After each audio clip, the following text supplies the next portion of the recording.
Sir, टप्पा अनुदानाचा महत्वाचा विषय आहे का?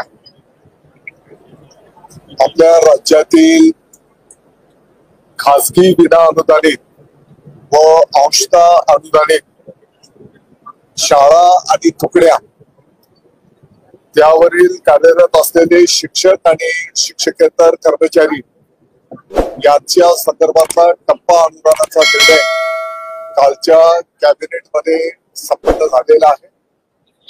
साधारणपणे 6075 शाळा, 9631 तुकड्या आणि एकूण 49,562 शिक्षक बांधवांना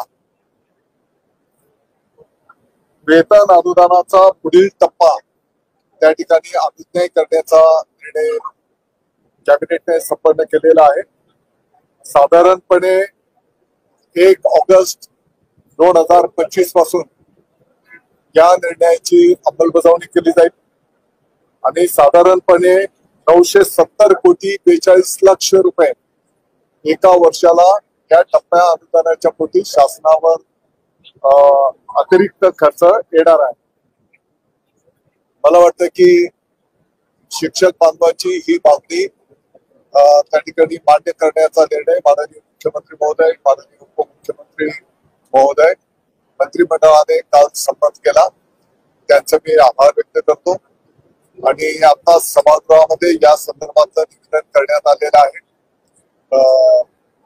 निश्चितपणे हा एक चांगला निर्णय गेल्या काही वर्षाच्या पासून प्रतीक्षेत असलेल्या शिक्षक बांधव भगिनींना या माध्यमातून न्याय मिळतो आहे. येणाऱ्या काळामध्ये ज्ञानदानाचं पवित्र कार्य आणखी जोमाने आमच्या शिक्षक बंधू भगिनींच्या वतीने प्रभावीरित्या संपन्न होईल हा या निमित्ताने मी विश्वास देतो. आप 2 घंटे से धरने पर थे, क्या आपका मामला को प्रवेश किया गया है? मेरा मामला अभी तक सॉल्व हुआ नहीं. ये मसला सिर्फ स्वप्निल को प्रवेश देने का नहीं था, ये मसला था मान सम्मान का.